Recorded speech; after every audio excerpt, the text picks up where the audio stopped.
5 আগস্টের পর প্রায় 7 মাস পেরিয়ে গেলেও মন্ত্রণালয়গুলোতে দুর্নীতিবাজদের দৌরাত্ম্য এখনো চলছে।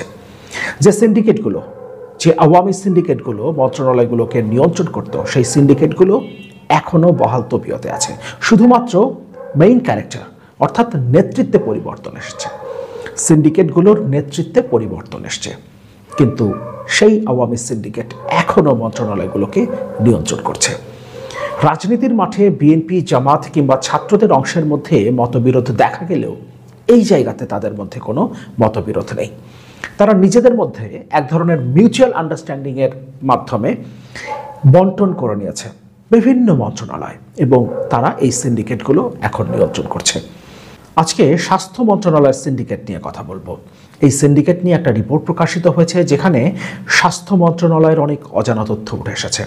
5 আগস্ট পরবর্তী সময়ের স্বাস্থ্য মন্ত্রণালয়ের অজানা তথ্য। এই রিপোর্টে বেশ কিছু তথ্য উপাত্ত উপস্থাপন করা হয়েছে, যার বেশিরভাগই আমি ব্যক্তিগতভাবে ভেরিফাই করতে সক্ষম হয়েছে। এ কারণে এই রিপোর্টটা আপনাদের সাথে শেয়ার করতে চাই, এবং আমি আশা করব আপনারা শেষ পর্যন্ত রিপোর্টটা দেখবেন, কারণ পুরো রিপোর্ট জুড়েই বিভিন্ন তথ্য উপাত্ত এবং প্রমাণাদি উপস্থাপন করা হয়েছে কিভাবে 5 আগস্টের পরেও আওয়ামী সিন্ডিকেট বহাল আছে স্বাস্থ্য খাতে এবং কারা এর নেতৃত্ব দিচ্ছে, কারা এখনো স্বাস্থ্য মন্ত্রণালয়ের দুর্নীতিবাজদের দৌরাত্ম্য টিকে রেখেছে। আমাদের জানা দরকার, ভবিষ্যতে আমাদের সিদ্ধান্ত নেওয়ার জন্য এগুলো জরুরি। আমরা একটু রিপোর্টটা দেখি। সর্বোচ্চই তাদের বলয় সিন্ডিকেটকে নেতৃত্ব দিচ্ছেন স্বাস্থ্য উপদেষ্টার একান্ত সচিব ডক্টর মোহাম্মদ মঞ্জুরুল ইসলাম ও স্বাস্থ্য উপদেষ্টার ব্যক্তিগত সচিব তুহিন ফারাবী ও ডক্টর মাহমুদ, স্বাস্থ্য খাতের পরিচালক, লাইন ডিরেক্টর, বিভাগীয় প্রধান, উপপরিচালক ও সহকারী পরিচালক, প্রোগ্রাম ম্যানেজার ও ডেপুটি প্রোগ্রাম ম্যানেজাররা হয় জামাত, না হয় তাদের আশীর্বাদ পুষ্ট। রিপোর্টের হেডলাইন, জামাতের কবজায় স্বাস্থ্য খাত। দুর্নীতির দুষ্টচক্র থেকে বের হতে পারছে না স্বাস্থ্য খাত। স্বৈরাচার হাসিনা সরকারের 15 বছরে আওয়ামী সিন্ডিকেটের দখলে ছিল পুরো খাতটি। আওয়ামী সিন্ডিকেট থেকে মুক্তি মিললেও এখনও নতুন করে জামাত সিন্ডিকেটে বিপর্যস্ত স্বাস্থ্য খাত। স্বাস্থ্য উপদেষ্টা নূরজাহান বেগম একজন সৎ ও দক্ষ মানুষ হলেও তার অসুস্থতা ও নানা কৌশলে জামাত নিজেদের লোকজনকে বিভিন্ন পদে পদায়ন এবং আগের আওয়ামী সিন্ডিকেটকে অনিয়ম দুর্নীতির মাধ্যমে বা বড় অঙ্কের বাণিজ্যের বিনিময়ে গুরুত্বপূর্ণ পদে পদায়ন বা বহাল রাখছে। মোট কথা, স্বাস্থ্য খাতের ওই সিন্ডিকেটের বিরুদ্ধে চিকিৎসকদের বদলি, বড় বড় পদে পদায়ন, অবাধ ঘুষ লেনদেনের অজস্র অভিযোগ রয়েছে। মহাপরিচালক থেকে শুরু করে সহকারী পরিচালক, এমনকি কর্মচারী, সব ক্ষেত্রেই জামাতিকরণ। আর নতুন সিন্ডিকেটের কবলে পড়ে গত 15 বছরে যারা আওয়ামী দুঃশাসনে নানাভাবে বঞ্চিত, তারা এখনও বঞ্চিতই থাকছেন।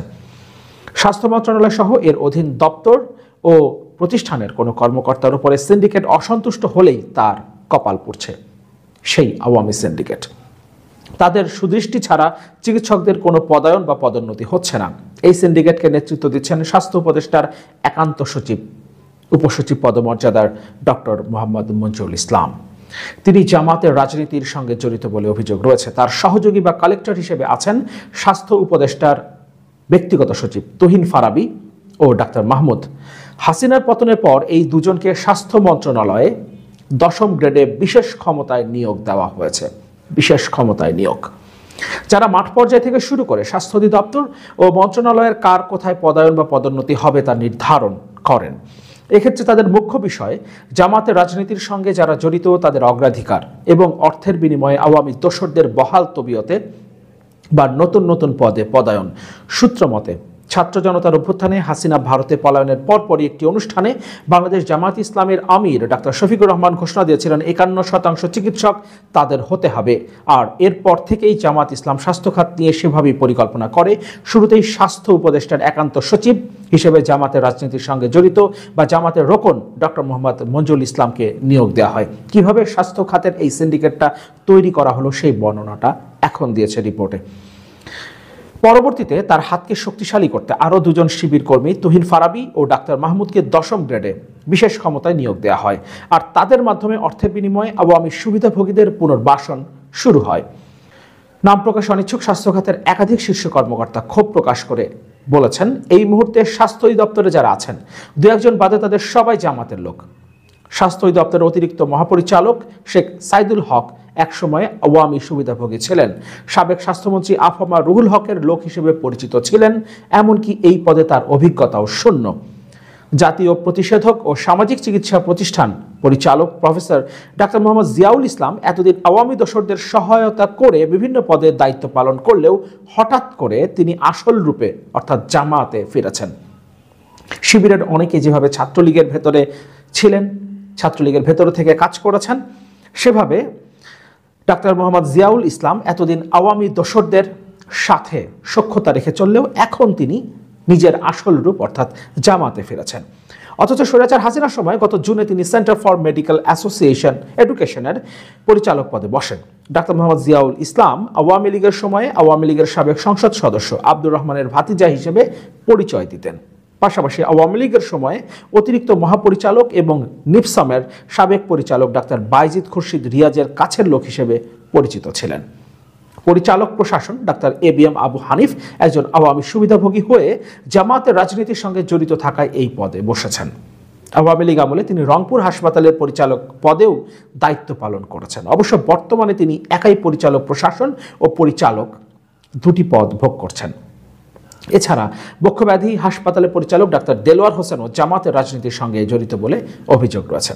হসপিটাল সার্ভিস ম্যানেজমেন্ট বিভাগের লাইন ডিরেক্টর হিসেবে থাকা ডাক্তার জয়নাল আবেদিন টিটু জামায়াতের রাজনীতির সঙ্গে জড়িত। একইভাবে খুলনা মেডিকেল কলেজের ভাইস প্রিন্সিপাল ডাক্তার গোলাম মাসুদ, যিনি আওয়ামী লীগের সময় স্বাস্থ্য অধিদপ্তরের অত্যন্ত গুরুত্বপূর্ণ পদ উপপরিচালক পার 1 হিসেবে দায়িত্ব পালন করেছেন।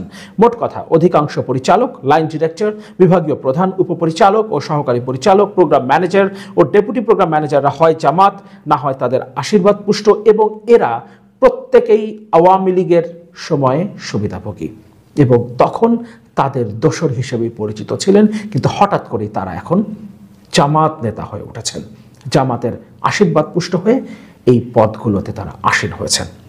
এদিকে জামাত চক্রের হাতে স্বাস্থ্যখাত চলে যাওয়ায় অনেকটা বিপর্যস্ত। স্বাস্থ্য দপ্তরের দৈনন্দিন কার্যক্রম দিয়ে দলবাজি বদলি পদায়নে ব্যস্ততারা বাদ দিয়ে দৈনন্দিন কার্যক্রম বাদ দিয়ে দলবাজি বদলি ও পদায়নে ব্যস্ত তারা। আর তাই চলতি অর্থ বছরের কোনো অপারেশন প্ল্যান এখনো পাশ করতে পারেনি, কারণ অধিকাংশ কর্মকর্তার এ সম্পর্কে কোনো ধারণাই নেই। তাই স্বাস্থ্যখাতের কার্যক্রমে এক ধরনের স্থবিরতা নেমে এসেছে, যা আগামী দিনে স্বাস্থ্যখাতকে বিপাকে ফেলবে বলে মত একাধিক কর্মকর্তার। অবশ্য যার প্রভাব ইতোমধ্যে চলতি অর্থ বছরে বার্ষিক উন্নয়ন কর্মসূচিতে ফুটে উঠেছে। সবচেয়ে বেশি কমানো হচ্ছে স্বাস্থ্য খাত থেকে। স্বাস্থ্য খাতের বরাদ্দ থেকে ইতোমধ্যে ছেটে ফেলা হয়েছে 59%, অর্থাৎ আগের বরাদ্দ থেকে এখন মাত্র 41% স্বাস্থ্য খাতে রাখা হচ্ছে। অথচ উন্নয়ন বরাদ্দে স্বাস্থ্য খাতকে অগ্রাধিকারের তালিকায় রাখা বহুদিনের, কিন্তু আওয়ামী লীগের মতোই এখনো এই খাতেই বেশি ছেটে ফেলা হয়েছে। আমরা অনেক দিন থেকে কল্যাণ রাষ্ট্রের কথা বলে আসছি, বাংলাদেশকে একটা কল্যাণ রাষ্ট্র হিসেবে প্রতিষ্ঠার কথা বলে আসছি, যেখানে শিক্ষা এবং স্বাস্থ্য খাতের বরাদ্দ হবে সবচেয়ে বেশি। কিন্তু সেখানেই 59% বরাদ্দ ছেটে ফেলা হচ্ছে, কারণ এ ব্যাপারে কোনো পরিকল্পনাই নেই এবং পরিকল্পনা করবার মতো যারা যোগ্য তারা সেই পদে আসীন হননি, বরং আওয়ামী লীগের দোসর এবং জামাতের মদতপুষ্টরাই এই মন্ত্রণালয় দখল করে বসে আছেন। নতুন করে তারা সিন্ডিকেটে নিয়ন্ত্রণ করছেন এবং এই সিন্ডিকেটের নেতৃত্ব দিচ্ছে জামাত নেতারা। 5 আগস্ট স্বৈরাচার শেখ হাসিনার পতন হলেও স্বাস্থ্য মন্ত্রণালয় এখনো আওয়ামী সিন্ডিকেট